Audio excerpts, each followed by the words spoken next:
পারুল ও রায়ানের ফুলশয্যার রাতে হঠাৎ অশান্তির ছায়া। হ্যাঁ বন্ধুরা, পরিণীতার নতুন আপডেট নিয়ে আপনাদের সামনে হাজির হয়েছি। আজকের পর্বটা ছিল খুবই স্পেশাল, একেবারেই অন্যরকম অনুভূতির। যে রাতটাকে ঘিরে এতদিন ধরে তৈরি হচ্ছিল আবেগ, অপেক্ষার, সম্পর্কের নতুন অধ্যায়ের স্বপ্ন, সেই ফুলশয্যার রাতেই ধীরে ধীরে বেশি উঠলে এক অদ্ভুত অস্বস্তি। ভালোবাসার নরম মুহূর্তের মাঝেও কেন যেন জমে উঠল অশান্তির ছায়া। পারুল আর রায়ানের জীবনের এই গুরুত্বপূর্ণ মুহূর্ত কি সত্যি সুখের ছিল, নাকি সেই নীরবতার আড়ালে লুকিয়ে ছিল ভবিষ্যৎ জোড়ার ইঙ্গিত? চলুন আজকের পর্বটা ধীরে ধীরে বিশ্লেষণ করি। পর্বের শুরু থেকে একটা শান্ত আবেগঘন আবহ তৈরি হয়।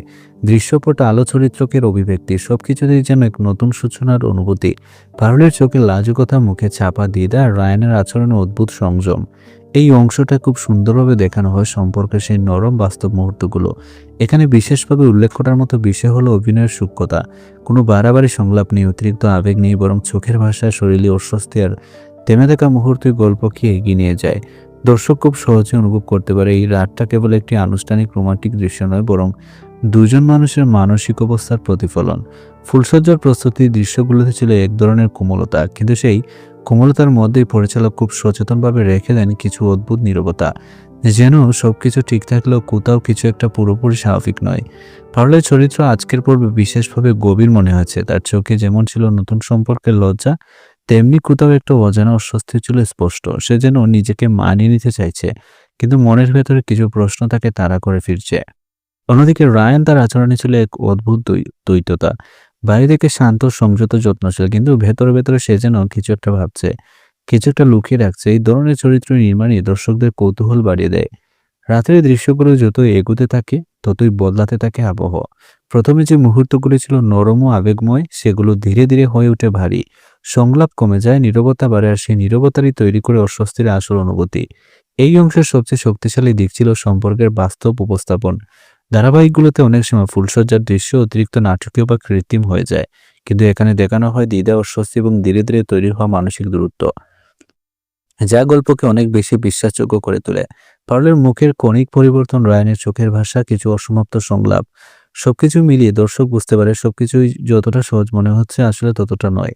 পর্বের মাঝামাঝি থেকে স্পষ্টভাবে অনুভূত হয় সে অশান্তির ছায়া।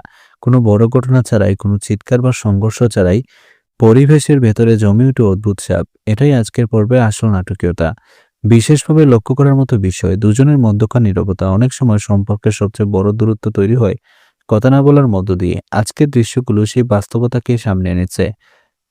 পর্বের শেষভাগে এসে অস্বস্তির অনুভূতি আর তীব্র হয়। আচরণের সূক্ষ্ম পরিবর্তন, আবেগে হালকা টানাপোড়েন।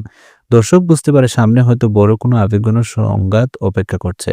এখানে গল্পের গতি ছিল ধীর, কিন্তু সেই ধীর গতি আবেগকে করেছে আরো ভারী। কোনো তাড়াহুড়ো নেই, কোনো জোর করে তৈরি করা নাটকীয়তা নেই, বরং অনুভূতির স্বাভাবিক প্রবাহ। আজকের পর্বে আরেকটি গুরুত্বপূর্ণ দিক ছিল মানসিক বাস্তবতা। সম্পর্কের ভেতরে দ্বিধা, অজানা ভয় এবং না বলা অস্বস্তি। এই বিষয়গুলো খুব সূক্ষ্মভাবে ফুটে উঠেছে। পারুল ও রায়ের রসায়ন ছিল একেবারে আলাদা। এখানে কেবল রোমান্স নয়, বরং মানসিক টানাপোড়েনই বেশি গুরুত্ব পেয়েছে। ভালোবাসার মুহূর্তের মাঝেও কেন যে একটা অদৃশ্য দূরত্ব কাজ করছিল, এটাই দর্শককে ভাবায় সামনে কি অপেক্ষা করছে, ভুল বোঝাবুঝি নাকি আরো গভীর কোনো গোপন সত্য। সামগ্রিকভাবে আজকের পর্ব ছিল আবেগ ও অস্বস্তির এক সূক্ষ্ম মিশেল। ফুলসজ্জার মতো একটি গুরুত্বপূর্ণ মুহূর্তকে গল্পে ব্যবহার করা হয়েছে সম্পর্কের বাস্তব টানাপোড়েন দেখানোর জন্য। শান্ত পরিবেশের মধ্যে অশান্তির ইঙ্গিত এই কৌশলী ধারাবাহিকটিকে করেছে আরো আকর্ষণীয়। আপনার কি মনে হয়েছে আজকের পর্ব নিয়ে? পারুল আর রায়ানের সম্পর্ককে আরো গভীর হবে, নাকি অশান্তি ছায়াই তৈরি করবে নতুন দূরত্ব? কমেন্টে অবশ্যই জানাবেন। ভিডিওটি ভালো লাগলে লাইক দিন, শেয়ার করুন, আর নিয়মিত আপডেট পেতে চ্যানেলটি সাবস্ক্রাইব করতে ভুলবেন না।